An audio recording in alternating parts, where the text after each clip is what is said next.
second. I think I just want to get this party started. Oh boy.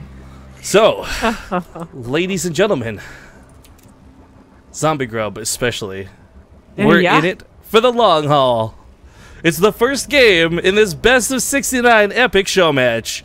Again, I'll try my best to keep the scoreboard up to date. I got to do it manually, of course. And to start off this very non-humor, very serious cast today, in the top right, it's Liquid Bunny. Because there's nothing to laugh about when there's 69 games. There's also nothing to laugh about when there's fruit on the map. That's true. Very serious. So I just got to turn you down a smidge. There we go. Guys, we'll talk more about that in a moment. Do you want to do the other intro first? Yes, in the bottom left, as the red Zerg, it is Liquid Snute. So Fruitland is a map that's actually, I think, it's almost the redheaded stepchild in the corner of the room. Everyone, is part of the family. It exists. People will acknowledge it once in a while, but for the most part, it never gets used anywhere. And a big part of this is because it's not really the most balanced map. It's silly to look at. As Zombie Grub said, there's literally fruit everywhere. But one of the big things is on the left side and the right side of the map, there's these giant ass lemons with 2,500 health, with 3 armor. Essentially, think a debris field, think a rock, a giant rock. And when you kill it, it drops lemon slices, which you can exchange for minerals at your command center. Should we tell them that that is available? I think not. I think these guys who picked the maps, who methodically went through all the map pools that Blizzard had, and picked 69 different maps, and came to the conclusion that this one was first, should know. Okay. Oh, first blood for Liquid Snute! Ugh. Oh, actually, yeah, we could probably use that extension mod for this. Just saying. Okay. We'll do that. I didn't even think about it because we've been doing so much Legacy of the Void where our extension mod does not exist. I thought about it and then I wasn't sure. Just playing it safe. Yeah. Well, some, getting a kill like that early on, it sounds so silly, but for someone like Bunny, I'm surprised that you let that happen. Oh no, that is surprising. I guess he just figured it would just barely survive, and then he'd be able to repair it on the way back. That doesn't usually happen. You also don't have them usually walling off. It's usually just a command center, but he's gonna go for more than one Reaper as quickly as possible. Not because that is anything special for Reapers, but I guess there is a back ledge. Oh, what? Yeah, I guess no. No? Wait. No, it's not connected. Yeah. I was gonna say, I did not realize how funny it would look to see a Reaper literally jumping over a giant apple. Just great things happening already today. So I mean, if you have the Team Liquid thread, guys, there is a full map list of all. Ooh, nice catch out of Snute. So it gets the SCV, gets the Reaper. What? Yeah, Bunny clearly not in the right mindset for a best of 69. He has more than one Reaper, so it's okay. I just realized the beautiful synergy of this being a best of 69 when they get spawn locations on maps kind of like this. But I gotta give a shout out to some resubs, guys. Rickapy coming back, Nasvalas as well. I'll have to read the donations afterwards. I actually didn't realize I'd have to peer over and check that out. But the prize pool for today is being sort of, I guess, community funded. Another Kickstarter, if you will. Oh man, nice moves out of Snute. Like seriously, that drone on hold position was sick. I don't know if he's played this map before, or if he watched this happen in like the GSL and went back when it was in it, man. But that is pretty sick positioning. I mean, for Bunny's sake, it really sucks because losing 3 Reapers is a huge investment early on. Okay, resources lost wise, terrible, but he also doesn't get too much scouting information. He saw no layer timing, he saw no effective gas timing. He knows Snoot's playing a little bit slower, but that doesn't tell him anything as far as what the build's going to be.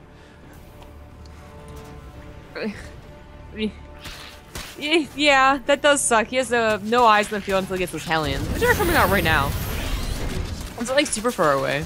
He's gonna go for a 3cc build too, so no Starport, no Banshee, which usually means like you're gonna have a safer opener. This is quite dangerous. But I guess Fruitland is okay for 3 bases. Your 3rd base is right next to you. and you can wall off the second entrance fairly easily, and then there's just like one main entrance into all 3 of your bases, basically. Yeah, I mean, I guess we probably should. There's gonna be a lot of old maps that folks probably never saw because they're from the days of like early Heart of the Swarm, late Wings of Liberty. There's gonna be some weird maps like Fruitland. I guess we'll try and show off some of the dynamics of the map, but keep in mind, I mean, some of these maps are really just never gonna be seen outside of very select show matches, like for example Fruitland. Yeah, there's actually more than I thought that I don't recognize, because I remember maps for some reason. It sticks in my brain. Like Calm Before the Storm, I hate that map. Swear to God, that's the reason Josh ended up winning GSL versus Lenok, but that's whatever, right? But then, like, Evergreen Terrace, God, I don't remember. Starry Night, maybe that sounds a little familiar. The Dragon Awakes definitely doesn't. That one sounds amazing, though. Like, I want to just play, like, through Fire and Flames the whole time we're casting on that map. But maybe that's the one with, like, the dragons in the middle, and I kind of remember hearing something about that. Like, oh, God. Can't wait to see all of these things. And Gongali Beach, oh, that was in the map pool for like a season in GSL. Like, good God. That's the one with the Brood War thing that you go giggly about, right?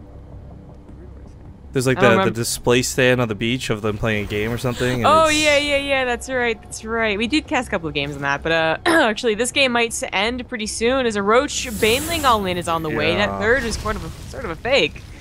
Well, for Bunny, I'm really worried. Like, he's got a pretty decent wall. He's getting some bunkers down right now, but there's not a siege tank. There's especially not a Banshee coming up behind this, not anytime soon at least.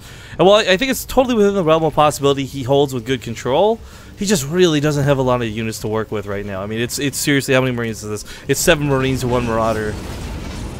This is, man, 3cc versus Roach Baneling. It seems like a really old style game. There's so much about Hellbats and Banshees nowadays. They're gonna break the engineering base. Interesting not choice. Supply depots. Yeah, that eats up a lot more of the Banelings. I mean, he was microing back at home, so that may have actually been an A move at a Snute more than anything else, but I'm still a little bit shocked to have wasted it like that, because now this potential for defense is a lot greater. He's got to get on these bunkers, though. He's got to keep these alive. That one on the left side going to fall. Sadly, that's where the Marauder is. But I think there's enough to stop the Roaches from killing him. And straight up, Snute doesn't have enough to force his way into the main. Yeah. With a Roach Baneling all in, too, against a 3cc, I like to say that like 30 is the minimum amount of like workers having to be killed to really make up for the fact that you did that. I mean, you didn't have any drones mining at your third. You ordered yourself was on just a generally a pretty low drone count. You don't have the tech required to stop the drops that might be coming very, very soon as the starport does finish up. It's already finished, and your upgrades are of course a lot later, but at least he did get the engineering bays, so I guess they'll be starting around the same time in this game.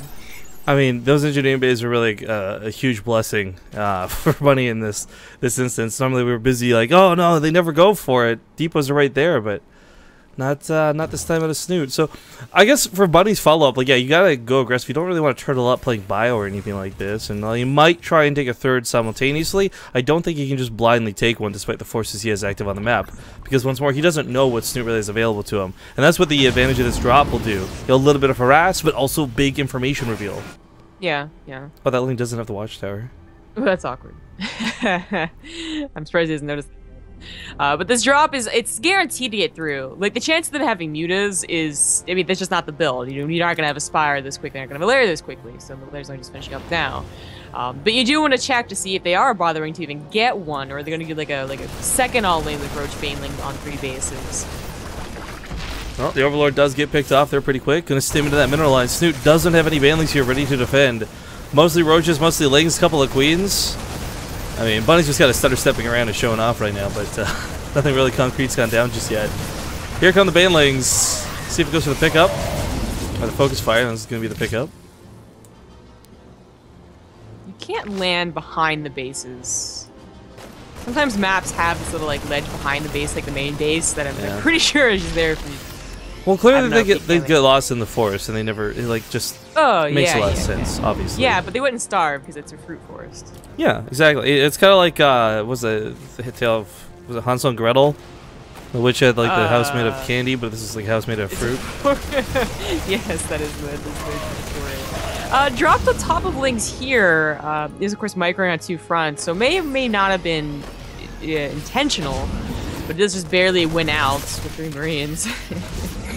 Possible if he had any amount of upgrades in these units, by the way, like if this was 1-1, like look how simultaneous like the timings are on these upgrades finishing. If this was 1-1 for Bunny, I think it would have done a lot more damage with his drops, but Marines without even one level upgrade just hit like wet noodles, and we're kind of seeing the still no up.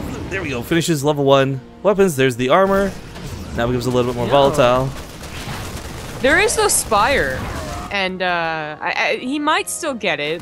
As a player myself, but I feel like if you know that your Roach Baneling did not work, and you're being harassed by Bunny, one of the best foreign Terrans in the world, you would want to get a Spire because you're like, oh crap, this is gonna do way too much damage. Oh my god. Or, okay, there it is. This looks delicious. I want to just drink like all grape this. water. It's like, look, there's like little mini grapes floating. Like I swear you could probably pick those up, man. That's probably really good. I just want to drink all that right now. I want to like, there's like limes in here too. Oh, I didn't know there was limes. But they were just lemons, like bigger lemons. They're like greener lemons. Oh my god. But yeah, there's the Spire. He's also getting Roach, or not Roach, just Burrow in general. He's not getting any more Roaches. And it's not looking so bad. Like the damage was there for the drops, and that's good. It's great for Bunny, really. I mean, he really controlled that mid-game part, and he has a really big army now, up by 30 army supply. But Snutes. Ooh, that's interesting. What am I positioning? Oh god, that's quite abusive. Baneling speed isn't done yet. Sad. We'll take this with Baneling speed. Boink! Okay, it doesn't hit the big pack, but still a lot of Marines behind this Snute. Seconds away from Baneling speed, like literally 9 seconds. Still a bit forced to take this engagement. Does clean it up with the Marines, though. However, there's still other attacks going on all over the map, and Bunny's not one to let up the pressure. You know, just typically speaking, when you see this guy play, whether it's Koreans or Europeans or anybody, when he starts, he doesn't stop. So the Spire did finish, so I mean, now you just want to get the mutas. Not only feel like the drops are for the most part over. In fact, Bunny's drop is coming to regroup with the army, but sniping the Woodamine, sniping the Medivacs is going to be important as well, but I don't know if he's going to have the time to get there. Fruitland's not that long of a map. That's actually kind of a fast rally from Bunny's 3rd to Snoot's 4th. That tree is going to go down. GG is going to be called, and Bunny is going to take the first game here in the best of 69.